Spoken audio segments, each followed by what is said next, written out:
who am I? I guess you are wondering. My name is Mariama Conteh. I'm the store director at M&M's in London, in the heart of Leicester Square. The size of the store is actually 36,000 square feet. Last year, we welcomed 3.8 million consumers in our doors. I currently have a team that I lead of 120 associates, from your part-time, 16 hours a week, right up to 2 assistant store directors, and we've got supervisors, operations managers, individual contributors, you name it. Many hands and heads are needed to make sure that we are successful. I'm also a mental health first aider, something that is really important to me. It's definitely helped in me as a leader, but more importantly, just as a person, for myself and also for my friends and family. Last summer, I graduated from a 12-week business course with Harvard University. Super proud of that. Love that I can share that I'm a Harvard grad. And yes, I do have the jumper and a t-shirt. I think I need to get some socks as well, just in case people forget I graduated from Harvard. What else? This year alone, for the first quarter, I've spoken on quite a few different panels. A lot this year has actually been external. I've done stuff for Kraft Heinz, for Grocery Girls, for a Shire beer company. A lot has been a mixture of conversations. Some have been around embracing equity, just celebrating International Women's Day. Love that. Someone gave me a shout out for Harvard. I'm telling you guys, you've got to big up yourself. That's lesson number 1. Yeah, so we've done some talks for a Shire beer company for International Women's Day. Kraft Heinz actually went down to their head office at the Shard. Really enjoyed that. It was definitely a mutual exchange of the two. We spoke about so much different stuff, and we're super honest and vulnerable at times as well. So hopefully this session will be just as much value to you all as well, and a few other things in between. But I'm definitely excited to be here today. I've kept my eye on this platform for a really long time, so thank you for inviting me and my fellow Mars associates to the party as well. And now I will pass it over to Karima, and she will introduce herself also. Hi everyone, I'm Karima. I'm on the Mars Leadership Experience graduate scheme, so I've only been at Mars for about 1.5 years now. I also run my own anti-racism organisation outside of Mars, and it's great that I have the flexibility to be able to do that. But I also lead the education pillar of our Race, Ethnicity and Cultural Heritage Associate Resource Group. I lead our Diversability Associate Resource Group, and I'm the I&D representative for the graduate scheme. I'll pass on to Nsovo. Right. Hi everyone. So Mabasa, what we call a supply deployment manager, which essentially is deploying supply chain digital solutions to our Mars supply chain, in simple terms. I've been at Mars for 15 years this year. Started in South Africa, moved over to the UK about 7 years ago. Yeah, I'm still here at Mars, enjoying it. I also lead the Reach ARG that Mustafa mentioned, and been at it for the last 2 to 3 years. So yeah, happy to be here. Back to you, Mariama. Okay, thank you. So we'll try and get through as much of my 12-year career with Mars, but I did have a life before then as well.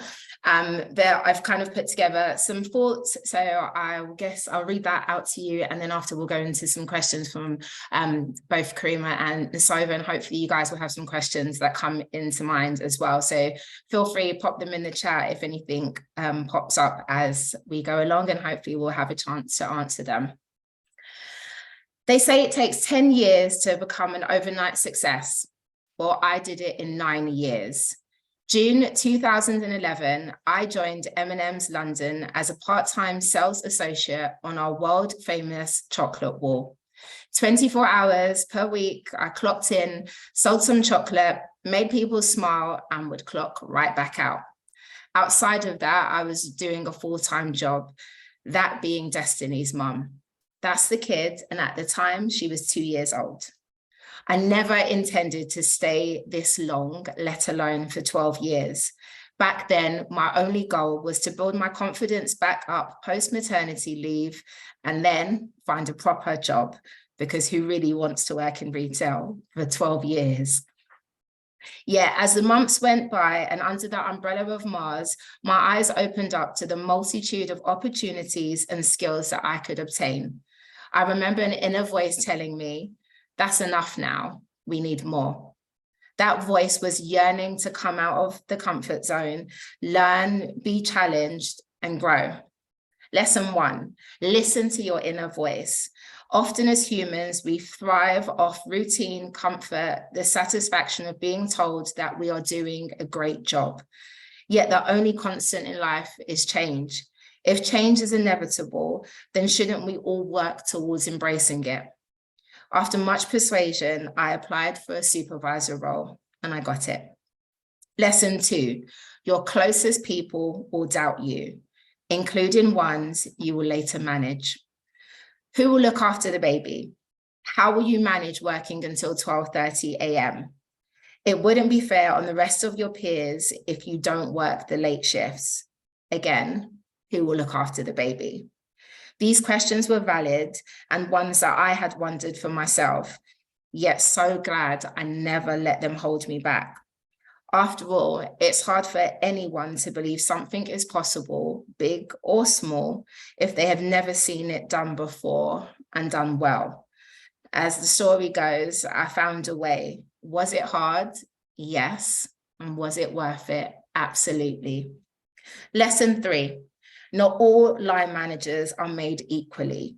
Yet in every manager that you interact with or watch, you can learn something. And boy, did I learn. I learned to encourage inclusion and celebrate small wins. I learned that managers have breaking points and when under stress will revert to type. But most of all, I learned that integrity will take you much further than any business metrics will. The managers with integrity and the ones that truly backed their teams were the ones that everyone wanted to work for. The year was now 2015, and my moment had arrived to manage my own team. I applied, completed my first round of panel, and then the feedback came. The best way to describe this feedback was an X Factor moment. Everyone had said yes, but the real person I wanted to impress was not that blown away by me. It hurt. And yet I knew something never made sense. I was on this upward trajectory and yet had hit a hurdle I never saw on the track.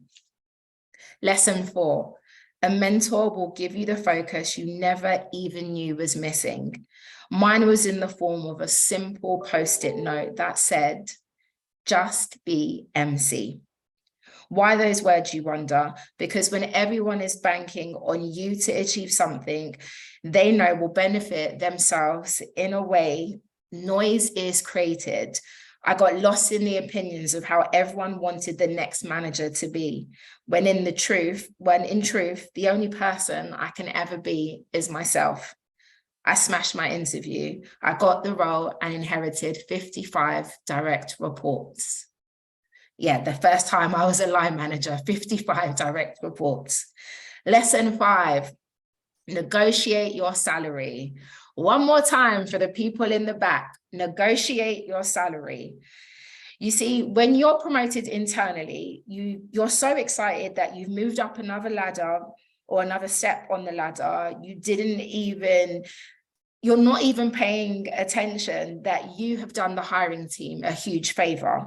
Do you know how much time it takes to review CVs, plan interviews, provide those candidates with feedback? Then the successful candidate, you then need to help integrate them into your company's ways of working. All that costs time and money. Know your number, ask the question. The worst that will happen is you will receive a no or a comment such as, we can discuss this 6 months into your role, and so on. Aside from asking for money, ask the hiring team, what courses are available for you to take to be successful faster in your role? When it comes to being a people leader, you learn by making mistakes, often at the cost of another. You owe it to the people that you will lead to pick up as many tools as possible to add to your toolbox of leadership. For example, if someone in your team is pregnant, are you well versed in your company's parental leave policy? Is there a course for first-time managers that you can sign up to? Do you have to lead an investigation or disciplinary for the first time? So why not sit in one first as a note taker? Do you understand the different methods of situational leadership and how to apply them? Ever done someone's review or appraisal? You see where I'm going. 70% of roles we learn by doing, 20% we learn for others, and 10 via classroom learning. Be proactive, look for tools to place inside your toolbox. Now let's fast forward to 2018, when I became Assistant Store Director of Sales and Guest Experience. It was the best of times, it was the worst of times. Lesson 6, you get the same amount of hours in the day that you did in the role prior to this. And you also lose you in that role that you used to do as part of your team. Yet you have more responsibilities and expectations are high. I burnt out. I worked around the clock. I missed moments with friends and family, all because I never knew how to set boundaries between my two worlds. But I never missed one of my daughter's football matches, not one. Setting boundaries is so important. You shouldn't feel guilty for doing so. Start with what your non-negotiables are. What are you not willing to bend the knee on? For me, the time away from the kid has to be worthwhile. I have to be able to share my platform with others. I have to be learning and growing. If whatever is being asked of me outside of my day-to-day doesn't align with those things, then it's a no from me, respectfully.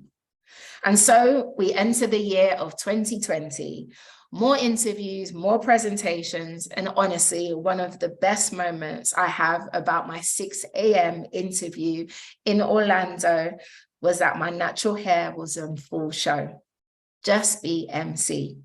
Had got me to this moment, and whatever the outcome, I had exceeded every expectation that was set by myself or others. Remember, I was just the woman that wanted to come back from maternity to build her confidence and go again. 3 months after signing my contract as store director to M&M's London, the first female, the first part-time sales associate to go from working on the World Chocolate Wall and climb the ranks, not just in London, but globally across Mars Retail Group. Everything changed. I had gone from 3 months of celebrating and signing and replying back to text messages to then having to close down the store, homeschool the kid, worrying about everyone's jobs. And at the time, I was leading just over 250 associates from a melting pot of countries, and many were screaming, Black Lives Matter. Today, tomorrow, always. With great power comes great responsibility. Shout out to Marvel. And I'm a believer of destiny. I had once been told that you, Mariama, care too much about the people. Well, a skill I wish every leader had during the pandemic was care and empathy for those they led. This brings me to my last lesson for now. Be the leader that does the right thing by the people. Sometimes that's in the form of being honest with someone you've been close with, telling someone no when all they've ever heard is a yes, walking for 2 hours from home to the store to make sure it was COVID safe, whilst your then Prime Minister was shaking a leg, true story, or is sitting on panels being bold enough to tell senior leaders in your business to do more for all, not just the ones that look like them. I've been store director for 3 years now, and I have seen many great moments, yet my best achievement has been the development of others. My full leadership team are filled with people that at some point or another I've supported, coached, hired, trained, mentored, laughed with, and cried with, and so on. As you climb the ladder, leave it for as many people as possible, because I could not have come this far alone. Building teams that are an array of personalities, capabilities, ethnicities, educational backgrounds, speak different languages, and so on, are the teams that can weather any storm. I should know I've built and maintained one. Thank you.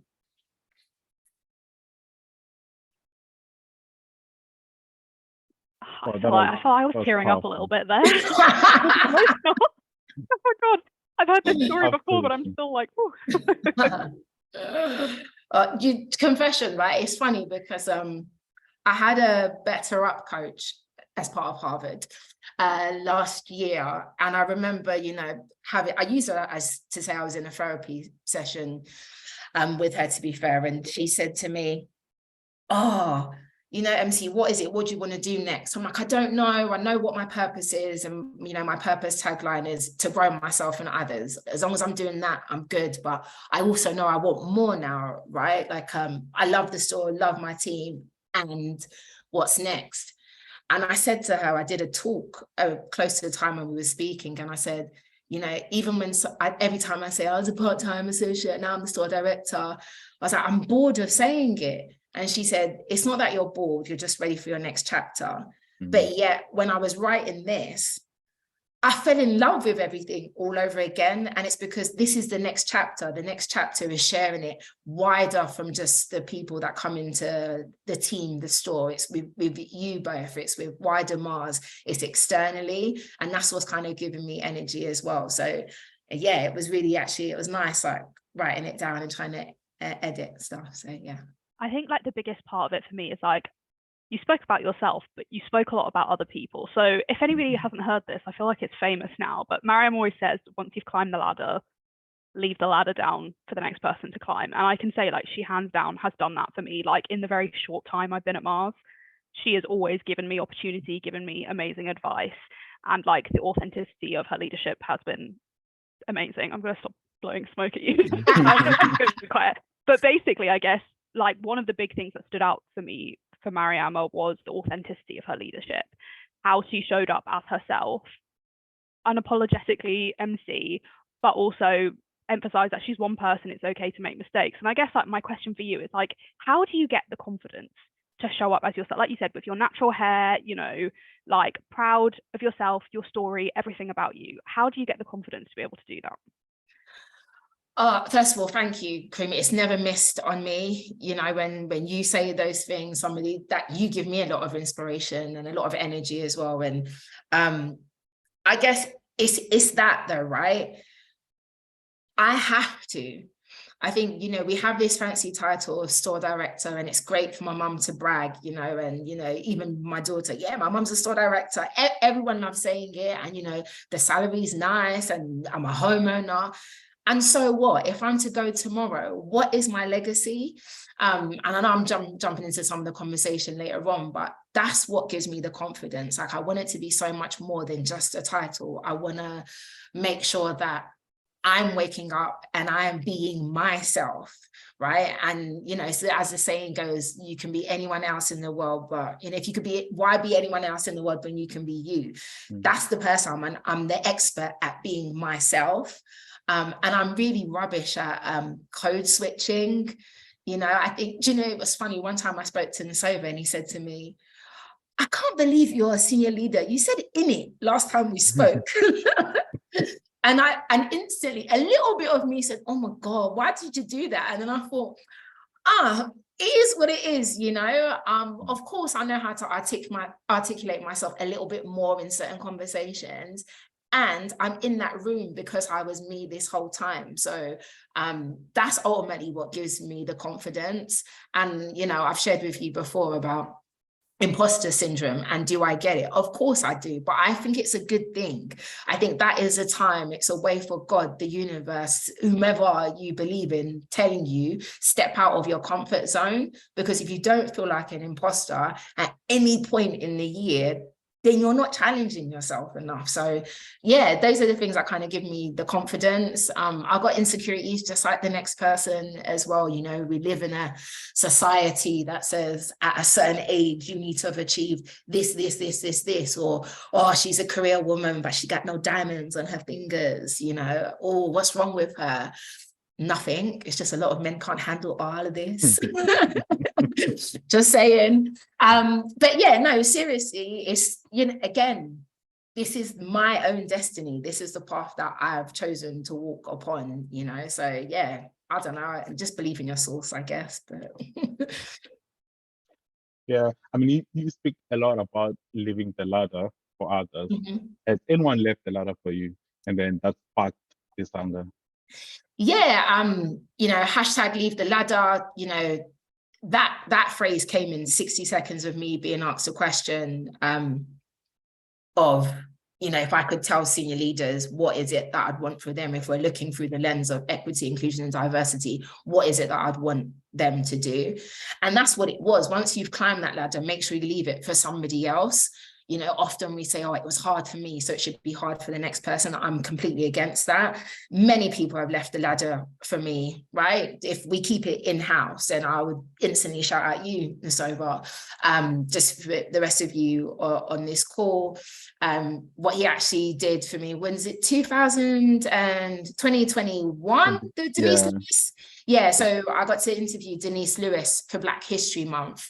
And, you know, she's been one of the icons, inspirations growing up, one of the few Black women you saw on TV. And, you know, Olympian in her own right, gold medalist. And he reached out to me to lead that conversation. And it opened up so many doors for me, because a lot of people in wider Mars, they may have heard a bit about me, but they didn't know. And going into that conversation with her, and me being a Mars associate representing the rest of Mars, and we did a good job, didn't we, right? Like, it was a good conversation. Everybody started to message me, and it was almost like from that, then people asked me to be on different panels, and it kind of grew from that. So that's the way somebody's left the ladder for me. Aside from that, I've had a great previous line manager. His name's Gareth Davis Marriott. Fantastic guy. You know, he just gave me the belief that I could do his job and take over from him. And he was always seen as like the creme de la creme store directors, and we are completely different from one another. But I always remember we had this all-store associate meeting, right? And one of the associates just needed a minute. It was hot in the room, and so on and so forth. So he looked over to me and I said, can you wait? Like, you can't start the meeting yet, because I was trying to calm down this associate. Anyway, 5 minutes pass, I come back in, he looks over, and I've given him the nod to start. And I always remember him saying, all right, guys, Mariam has given me the nod. Now, we all know I'm the store director, but the real person who runs this store is MC. And everyone laughed, everyone clapped. But him saying that, he was giving me the baton without, I hadn't even applied, done no interviews, nothing, but it was a joke. But as J. Cole says, in every good joke contains the truth. And that stuck with me. So you can leave. I think somebody put in the chat, not everyone leaves the ladder. And that is true. Not everyone does, right? Sometimes it's fear that person's going to outshine them if you grow and overtake them. And some people haven't left the ladder for me, right? And it is what it is. But I would say, look for those little nuggets and jump with them, and surround yourself by people you know are not intimidated by your light and about your greatness, because those are the real people. And sometimes you just got to leave everybody else that are not trying to leave that ladder. In fact, they're trying to chop off some of the wood planks for you, right? So you can't even jump up to get there. How do you pick these people though, right? Because like, it was like, I think kind of pure chance that I found you. And I remember messaging you and saying like, hey, I know this is really random, like I'm just some stranger right now, but like, can we put in some time to chat? And then we kind of just fell into this rhythm of you like giving me such amazing advice. But how do you find the right people to surround yourself with? Because there's different roles, right? There's like coaching, mentoring, like where do you start? Yeah. I think it's a few things, right? You have to be bold. You shoot your shot. just ask the question. If you see somebody, you hear something, or you've read an article, or even of any of us, any of you guys are our participants, and you showed up, you've decided to spend 60 minutes of your valuable time that you will not get again as part of this conversation with us and Mars. If we've said something, like, send us a message on LinkedIn. There's no harm in doing that at all. I think that's one thing. I think the second part is I'm a believer of not always staying within your segment. Like, go outside. I don't only want to surround myself by retailers. Perspective is really, really important. So sometimes if you're only looking just at your circle, you're limiting yourself as well. So it's kind of jump out that and see who can you connect with, who's out there. And I would say kind of pick two paths. Pick someone or a segment where you know you already have a really good strength in, right? Because you're going to be of value to them, because you're going to be able to share some golden nuggets with them, right? So it'll be a mutual trade-off of time. The second I would definitely say is pick a subject that you know you are rubbish at, but somebody else is the expert, right? Go for it. And see what can you learn from it, and then afterwards go back and let them know, hey, as a result, this is what I've learned, and I've also dug in a little bit deeper and done this. So yes, shoot your shot. Yes, jump outside of your comfort zone. Yes, pick up little antidotes from people that you've seen or you've heard different conversations with. And another thing that came to mind just before I kind of join today's conversation, when I was thinking, okay, what things I want to kind of leave people with, right, is if you've got somebody within your senior leadership team, right, or anyone, and you know, for whatever reason, your relationship is quite fractured with them, or you don't seem to understand them, or they're the barrier into you getting to the next step or stage in your career, scope out for who is closest to them and get that person to be your mentor, your advocate, your sponsor.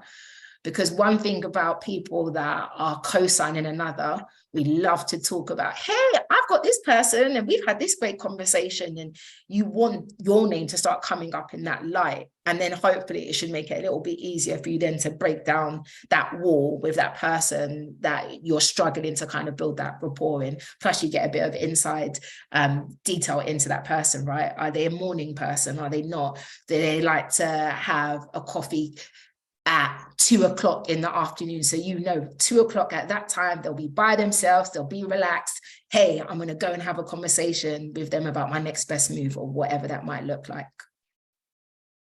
Well, talking about sponsors, that's one which is a bit challenging, right? Because usually the sponsor approaches you, the mentor you ask. So in your career, how did you crack it that you have someone who sponsors you to go further, especially in a I&D context? My results. I think I know, as much as I can say, I'm the first female store director in London, and I'm a single mom, and I'm Black, and I was a part-time associate. I'm good street cred for somebody, right? So for them to have me is also going to be beneficial for them. But I also think when it comes to sponsorship, you can't deny somebody's results. And I think there's a lot right now about tokenism and people and organizations getting people just to tick a box. And I will always say, results are results, right? Another quote, a hip hop quote, since I see everyone likes it. Men lie, women lie, numbers don't. Jay-Z. My results speak for themselves, right? Like, and it's way outside of the people standpoint, just from a KPI standpoint alone, what I've managed to achieve with my team. So those things truly help when you're trying to look at sponsors, or when sponsors are trying to come to you. That has been definitely one thing for me. I would say from an EI&D standpoint, then if anyone in your organizations have associate relation groups in the same breath that we do at Mars, we've got loads, ones for pride, for menopause, for different racial and ethnicity backgrounds, and so there's a lot, and I know lots of organizations have them. Go and see who is the senior leader sponsor of that ARG. Get to know them, get to understand them. It's also a mutual trade-off. You don't want anyone to sponsor you that you don't believe in. Because as much as they're co-signing you, it's a trade-off, right? And I'm going to keep saying neutrality. In fact, it's one of our 5 principles at Mars, and I truly believe in it. So sometimes when we look at sponsorship and the people that we're trying to get, and I want someone to be my sponsor, I want someone to be my sponsor, and I've been asked to be a few people's sponsors, and I always say, okay, but why is it that you want me to be your sponsor? So that you need to know it yourself, because I'm not going to be able to get you a promotion. It's you and your results that will get you a promotion, but I will be able to help coach and support you. And then when you're not in that room, I will also make sure I co-sign you as well. Okay, I'm gonna kind of stick to the theme of being yourself in the workplace, right? Because we were talking about this before, and we were talking about hair. I know, and so, but you probably want to ask the question because I know you love to talk about hair. But one big thing, I guess, is like wearing natural hair in the workplace, right? As a senior leader, like for me, as someone who's at the very beginning of my career, seeing a Black senior leader with a natural hair is a big deal, right? Like it means a lot, but like, as a person who wears their natural hair in the workplace, we all know that there's always going to be barriers. And especially as a Black woman, there's always going to be barriers as a single mum. And obviously you mentioned that you're a mental health first aider as well. I guess like it's a very broad question, but the question is always like, how do you back yourself enough to go into work with your natural hair, like preserve your mental health, like back the fact that, you know, I'm a single mum, I'm a mental health first aider, I'm going to wear my natural hair despite being, you know, I could be the only person in the room. What is it that fuels you to carry on doing that? And I know bits because I know we have these conversations all the time. I'll come to you and I'll say like, you know, I'm feeling insecure about this and that and the other. But what is the advice that you would give to people who are feeling insecure about, you know, being themselves, being Black in the workplace and not seeing people very often who look like them in senior leadership teams? Oh, there's still so much that not even just me individually, but all of us, right? When I had and I know it sounds like I'm name dropping Denise Lewis, but when we had the conversation, I remember I said to her, I think maybe about 40 minutes into the conversation, I said, now, Denise, you can't have 2 Black women having a conversation and not speak about hair, right? And we were like, all right, cool, we're ready. Let's go round 1. And she said, you know, it's funny because there's so many people that want to understand our hair and how does it curl like this, and tomorrow it's straight, and now you got it in this color, but tomorrow it's in braids. It's magic. We know Black girl magic. But she said, and this stayed with me, us as Black people have got so much healing to do with ourselves and our own hair. I don't have time to be worried about you and how your view is of what grows out of my head. Like, I don't, number 1. Number 2, I'm raising a young Black girl. Like, it's so important. Like, I can't scream at her and say, love yourself, you're so beautiful and everything else, if her number 1 female role model on my good days, bad days, but visible representation that she looks at doesn't reflect how she looks like. Now, let's be clear. That is not me shaming women that wear their hair straight or wear a wig. Shoot, I genuinely want a wig. I just don't have the patience to do the glue and and everything else. Like, I genuinely don't. I'm a lazy person at heart, believe it or not. So yeah, like as women, as men, like, wear your hair however it is you want to. I know it's very easy for me to say, but especially in retail, because we are very ethnic diverse, right? So there's we all look completely different. We all got different hairstyles, everything else. However, I still work for a corporate organization. And often when I go into certain places in our head office, I am the only, and I hand on my heart, as God's my witness, whenever I've gone in and my hair's been in its natural state or braids, I feel so good. I feel so proud, because if it means even one other person that looks like me or my kid sees me and thinks, okay, you know, that nod when you see one of us on a holiday and you're like, oh, you're at this resort too.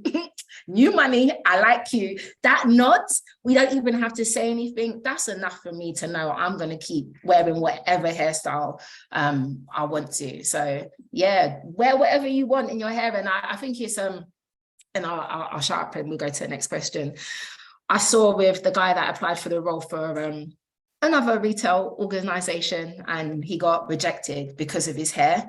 And I know there's a lot of uproar and lots of conversations. I tell you what, that's not the organization he wants to work for. Even if nothing was there in writing, we need to stop trying to always fit into these molds, you know, like we're great. We truly, truly are great. So why do we feel sometimes we have to conform ourselves to fit into these ridiculous stereotypes? When again, I will end by saying, this comes out of our head. We were born like this. Like, you know, and if I'm saying it like that, because that's as easy as it sounds, it's as ridiculous to know that people are going to stop us from progressing because of how our hair looks. And you know, the last part I'll say is be the change you wanna see, right? I like that. Someone wrote, I turned up to an interview with my afro braids, head wraps. I feel no way. Yes, because your results and your capability and your skill set is the reason why you should get the role. And if they don't want to give you that role because of how you showed up with your headscarf in your braids, which I should have braids tomorrow, don't work for them. Work somewhere else. Mars. That's a big part of your legacy. Is like a big part of, I know we're going to go to some audience questions in a minute, but like one thing is like, shout out to you for that, because I remember my mum told me, like, Karima, make sure that you slick back your hair into a bun when you go into your job interviews, because, you know, like, and I know I operate from a major position of privilege because I'm mixed race. Like I'm light skinned. I know that I can manipulate myself into a certain way to get a job, but at the same time, do I want to work for a company that's not going to hire me for my natural hair? And that's a big part of your legacy, is like paving the way and breaking the mold of like what a senior leader, what people think a typical senior leader needs to look like. Come unapologetically as yourself and be amazing, and let your work show the rest. We've got a few audience questions coming through. First one is, how did you develop your people radar and confidence? I was born this way. Yeah, I mean, I say it jokingly, but I remember being 7 years old and my teacher saying to me, oh, Mariama, when you're in a good mood, the whole class is so much easier to teach. But when you're not in a good mood, it makes my day so much more difficult. I'm 7 years old and this is what an adult is telling me. And I remember thinking, well, you're the teacher, miss, like, control the class, like, you know. And I heard that comment, and as I continued in my education, I would hear it every now and again. And as I would get into the working profession, I would also hear it again. And I slowly started to understand, for whatever it is, I have something in me that seems to resonate and connect with people. And I guess, again, I've said it a lot, right? But it's the type of person that I am. And yeah, just, I'm really honest. Sometimes too honest. Sometimes has my honesty blocked me from getting promoted. Yeah. And other times it's fast-tracked me into getting promoted. So, yeah, I guess hopefully that answers your question, but I would say look for the signs in what feedback you have gotten over the years at different times in your career and harness that, because when we know our strengths and we truly know how to sharpen those tools, it fills us with a different type of energy that can only build our confidence and our resilience anyway, and that will naturally then come through again, right? It's why when we're with our friends and family, when we often speak about introverts and extroverts, when you're around your friends and family, it's so easy for you to just be yourself. Why? Because you're comfortable. They know you, your good day, bad day, etc. Versus when you're around strangers. So yeah, I would. That's kind of my answer to that question. Hope that helps. Yep, it does. I'll take the next one. So, how do you deal with people in your direct team or people you are managing that are hostile to you because they see you as a threat? Well, so in my team, there's, okay, so because of how my career has gone, there's people in my team that I hate to say it, but say if I'm at the top, right, as store director in the store, and one of my assistant store directors, we used to be peers once upon a time as managers, and he was an external hire. He won't mind me saying this, promise. And we did not like each other. We did not vibrate with each other at all. I would go to war for him right now, and he would go to war for me. It's that mutual trade-off. And we broke down that barrier because we had those open and honest conversations. So I think it's one of those ones. And he also realized, I need her on side, right? Like she's the next person in line. Whatever gripes we might have with each other, we need to iron this out, because I still also want to have a career within this organization, in this store in particular. So that's one thing I would say. Within my team, none of that. We don't do hating on each other. It's something I don't accept. Everyone gets their moment to shine. We're a team for a reason. If you've gone to go and do something, then we should all be celebrating. If you've got a win, let's all lift you up. If you've got a loss or you've taken an L for whatever reason, then how can we make sure you overcome that to get better as well? I'm big on that. So I don't have jealousy and envy, as far as I'm aware, within my immediate team, within my peer team. They're just a great bunch. Like, we all understand we're all different. We all bring different strengths to the table as well. So I don't have that. Have I had it at different stages in my career? Absolutely, yes. And I hated what it did to me, because it dimmed my light. It made me go really within myself. And it was at a time in my career that I wasn't as confident as I am, as I sit right now in this chair. But do you know what brought me back to being myself? Was connecting again with my purpose. And purpose will outshine everything, because when you're lost, go to purpose. If you've had a great time, go to your purpose. You're looking for your next career move, go to your purpose. What is your purpose? Because it isn't just getting paid every Friday or the last working day. Like, we all love money. I like money. I've got no shame in saying it. However, that's not my purpose. That's not what drives me and what has driven me, and will not take me to the next stage as well. Your purpose truly is what is. So that's how I've managed to kind of overcome those things as well. But you're always going to have somebody that is going to be envious of you. It's life. Like, sadly, it's life. I always say that I could be in a room with 100 people, and 99 of those people can say, you're such an inspiration, you've done amazing. You'll have that one person that thinks, she's not even that great. Like, I could do that. Like, who? And so. Okay, well, apart from people leadership skills, and what other core skills did you have to pick up or develop to get where you are in your journey? I'm a retailer. You need to know the industry, whichever industry it is that you're in. You need to know your competitors, your movers and shakers, understanding your profit and loss. And I genuinely think a lot often in our communities, right, retail is frowned upon, because you're ultimately being somebody's servant. Some people see it like that. You're being told what to do, or consumers can be rude, etc. I actually think retail is the #1 place where you can learn so many phenomenal skills. You will learn about branding, about marketing, about consumer insight, about profit and loss, about inventory, about operations, about loss prevention, about vendor management, right? So much you will learn. And then if you're struggling how to deal with ambiguity, work in retail for 1 week, because no 2 days are the same.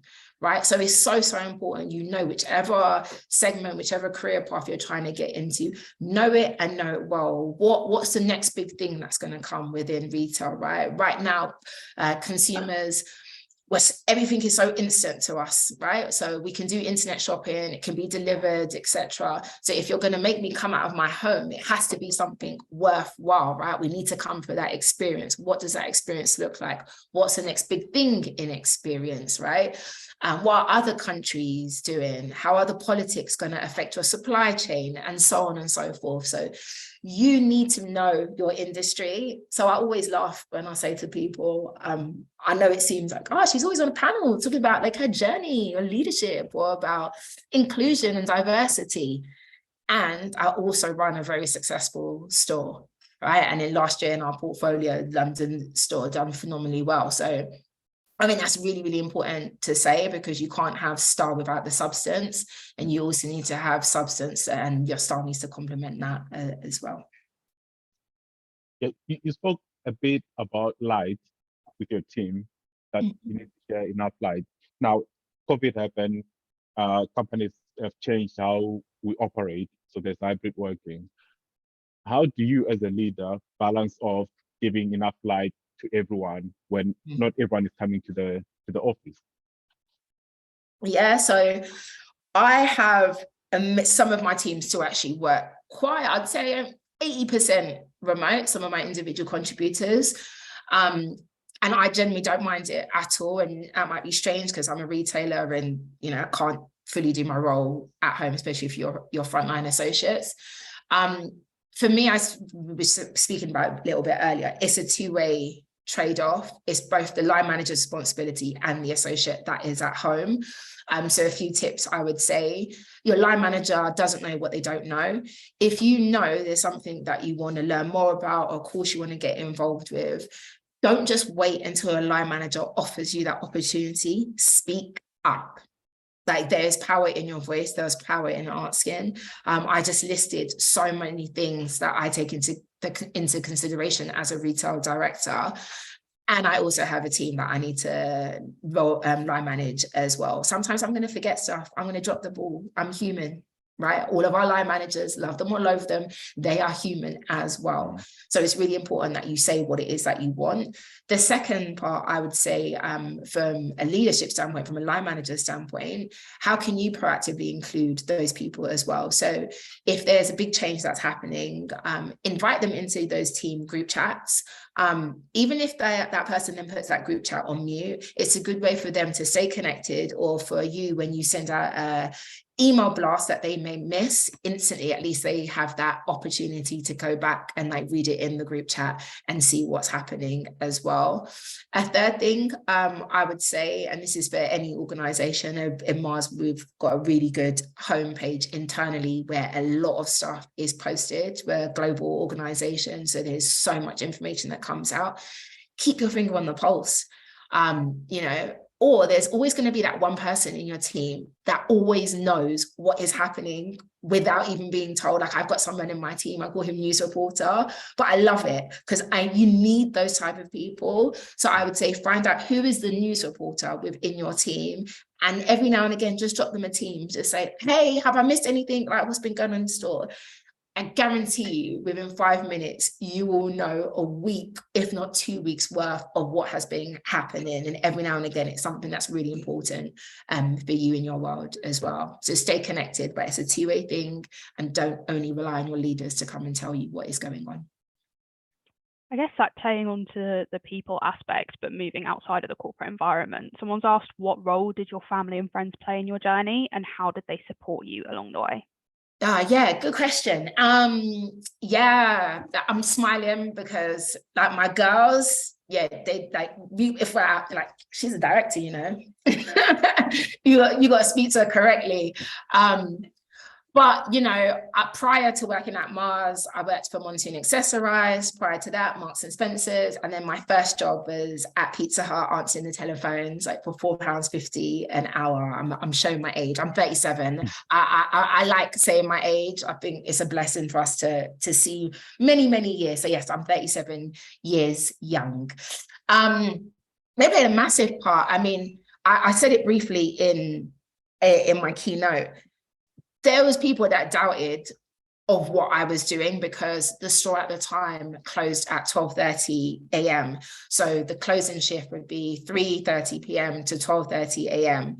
And at the time I wasn't living at my mum's house. So Destiny, the kid, would be at my mum's. I would finish work at 12:30, go back to my mum's, pick her up as she was sleeping, put her in a cab. This time's about 1:30 a.m. Go back to the other side of North London, put her to sleep, I would sleep, wake up in the morning, do the school run, come back, make cook food. Most of the time I was napping, truth be told. Then I'll do it all over again. Right. So the part friends and family played, it takes a village to raise a kid. That I had many hands. Her dad also plays a massive part in her life as well. So that was a big thing. But yeah, everyone doubted. Everyone 100% said to me, like, who's going to look after the baby? I'm not trying to be daddy daycare this whole time. My mum many times told me, oh, leave this job, Mariam, leave this job, because she hated the fact I'll be working so late at night. And that's why I said that you're going to have like noise. You just have to block it out and think, okay, why am I doing it? What is the long run game? You know, you have to go through some of the hard times in order to kind of get through to the other side as well. And now I sit on this side and, you know, the kid is grown up. She does most of the cooking most of the time, truth be told. And yeah, like we're doing all right. But I did have many friends and family, and I wasn't too proud to beg. And I would say to any parents on this call today, have a plan A, B, and C for childcare. Your plan A, if they let you down at last minute, you go to plan B, who's then going to pick up your kids or kids, and then you go to plan C. Like you need to have that, because many times I've had to call upon like my third and even sometimes my fourth option to get me out of pickles. And then, you know, other times I've been blessed enough to have some great leaders around me that kept me going, or when I'd be crying at work because I felt like I was a bad mum because I hadn't seen Destiny properly that week because I had done all late shifts. So it's all right, MC, like you can go home. But the only reason why they said that is because I was good at my job. So again, you have to make sure your results speak for it as well, because if not, ain't no one going to care. In fact, they'll try and manage you out the business, respectfully. We've got 3 minutes. Yeah, we always speak, and we've got an internal joke where I say, make sure you've got your A game. And she says, when do I not have my A game? Mariam, I've got a question which I've never asked you. And it goes like this. What are you most scared of? So far I've heard the trajectory going positive, but what's your fear? I am most scared of the next role I'm going into, not loving it the way I love this role. I didn't start off to be store director. Like I really didn't. Like I genuinely didn't. Believe me when I tell you, like I didn't. And now I'm here. And I've got the results under my belt. Like I'm on a good run. Like this is a good flow. It feels like with this conversation, that has been a celebration in ways. And yet I feel like I'm just getting started. I genuinely feel this is the warm up. Like I'm ready for the next thing. But yeah, I guess I do have a bit of fear on what if the next thing that you go into, it's a long slog and it's a long uphill battle. Right? Do you really want to do that, or do you just want to ride the wave? And then remember what I said about imposter syndrome.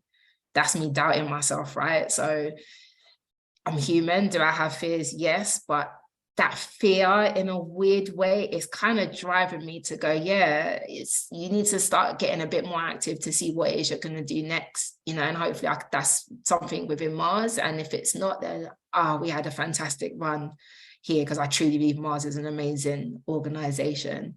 But there's also other great ones as well that I'm sure many of you guys are part of too. So yeah. I think just to close off the session, I guess, like I know that I can go every day and say, because of Mariama, I could do X, Y, Z. Because of Mariama, I can be myself at work. Because of Mariama, I can do this. And obviously you've paved a legacy for yourself.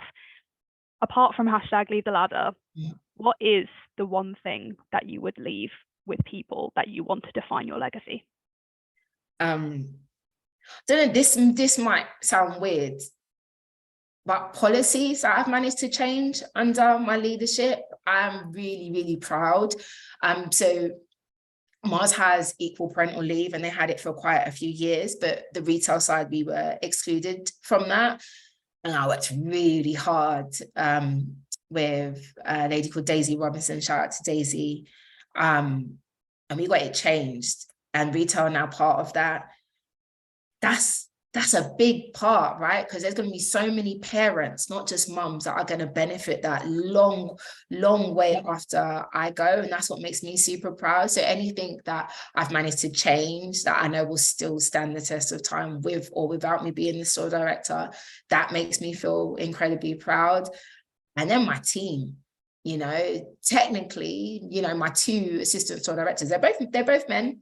So it's likely that the next store director of London will end up being a man, right? Or if it's somebody external, then it could be anyone. But let's just say statistically, if it happens to be one of my deputies, I'm not worried about that. And I think sometimes there's a whole conversation, oh, but then you're female, shouldn't you pass it on to another female? No, it should be going to the next person that is right for the role. But I tell you what, they've had me as a leader this whole time. They've got little isms of me all sprinkled within them. So as they show up as leaders, I know they're going to do it through a lens of equity, inclusion, and diversity, and one of integrity, and one that is purpose driven.